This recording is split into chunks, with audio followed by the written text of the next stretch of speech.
अस्सलाम वालेकुम। आज मैं हार्ड कुकी डो की रेसिपी शेयर करूंगी। तो इसके लिए आपको किसी किस्म के कोई स्केल की ज़रूरत नहीं पड़ेगी। सारा मेजरमेंट जो है वो मैं कप्स और स्पून से करूंगी। तो आज की वीडियो ज़रूर देखिएगा और ये बहुत मज़ेदार बनती है। आप इसे किसी भी मौसम में एंजॉय कर सकते हैं। सर्दियों में ये बहुत मज़े की लगती है, कोजी सा डिज़र्ट होता है। तो उम्मीद है कि आज की वीडियो आपको अच्छी लगेगी। अच्छी लगी तो लाइक एंड सब्सक्राइब करना मत भूलिएगा। चलिए स्टार्ट करते हैं। यहाँ पर मैंने आधा कप बटर लिया है और बटर को मैंने 1 मिनट माइक्रोवेव में रखा था और इसको मेल्ट कर लिया है।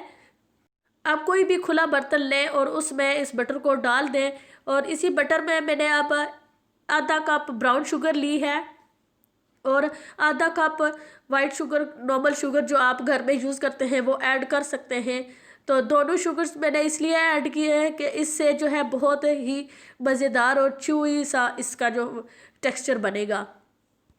बटर मैंने साल्टेड लिया है, आप चाहे तो अनसाल्टेड भी ले सकते हैं। तो अब इन सब चीज़ों को अच्छे तरीके से मिक्स कर लेना है। इतना मिक्स करना है कि बटर और शुगर यकजान हो जाए अच्छे तरीके से।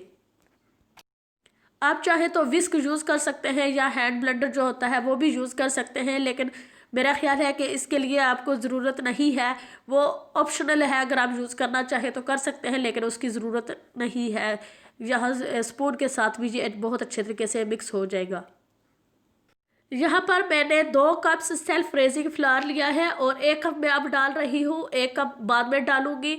अब इसको अच्छे तरीके से मिक्स कर लेना है। आधा टीस्पून बेकिंग पाउडर डाला है, आप बेकिंग सोडा भी यूज़ कर सकते हैं।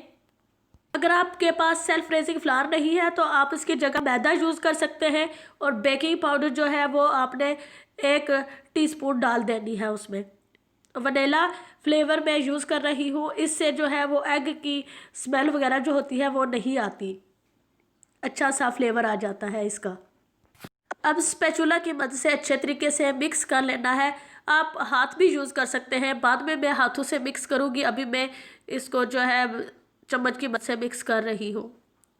कोई भी स्पून आप यूज़ कर सकते हैं, मेरे पास ये सिलिकॉन का है तो मैं यही यूज़ कर रही हूँ।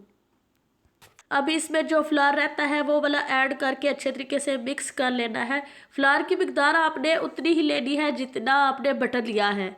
अब 1 एग लिया है और इसको मैं अच्छे तरीके से मिक्स कर लूँगी। पहले उसकी जो जर्दी है वो जो वाइट एग है उसके साथ अच्छे तरीके से मिक्स हो जाए तो फिर इसको भी इसके अंदर ऐड कर दूँगी। डालने के बाद अब इसको अच्छे तरीके से मिक्स कर लूँगी स्पैचुला की मदद से। यहाँ पर इसको अच्छे तरीके से मिक्स कर लेना है। जितने ड्राई इंग्रेडिएंट्स हैं इनको अच्छे तरीके से यकजान करना है। का बैटर जो है वो थोड़ा हार्ड सा होता है, जैसे केक का बैटर होता है वो स्मूथ सा होता है और रनी सा, लेकिन इसका जो है आपने हलवे की तरह का होता है। तो इसको हाथों की मदद से अच्छे तरीके से यकजान कर लेना है ताकि सारी चीज़ें इसमें जो है मिक्स हो जाए अच्छे तरीके से। अब ये दिखने में इतना हार्ड सा लगता है, लेकिन जब इसको हाथ लगाएंगे आप तो ये बिल्कुल सॉफ्ट सी होगी। इसकी डो जो है सॉफ्ट सी है, बिल्कुल बहुत ही नाइस एंड स्मूथ सिल्की सी लग रही है। यहाँ पर मैंने चॉकलेट चंक्स डाले हैं, आप चॉकलेट चिप्स भी ऐड कर सकते हैं। मुझे चॉकलेट के ऐसे चंक्स से अच्छे लगते हैं तो मेरे पास यही अवेलेबल थे तो मैंने ऐड किया। आपके पास जो भी चॉकलेट है वो ऐड कर सकते हैं।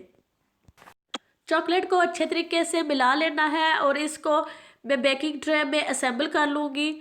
और ये वाली छोटी छोटी मैंने बेकिंग ट्रे ली है, आप एक ही बड़ी ट्रे में भी इसको असेंबल कर सकते हैं। तो जो ट्रे है वो आपने ऊपर तक फुल नहीं करनी, बल्कि थोड़ा गैप रहने देना है, नहीं तो ये जब राइज होगी थोड़ी तो फिर बाहर आ जाएगी। मैं इसे प्री हीटेड ओवन में 10 मिनट के लिए बेक करूँगी। जब हल्की सी ऊपर से गोल्डन ब्राउन हो जाएगी तो ये रेडी है। उम्मीद है आज की रेसिपी अच्छी लगी होगी। अगर अच्छी लगी तो लाइक एंड सब्सक्राइब करना मत भूलिएगा। Thank you for watching.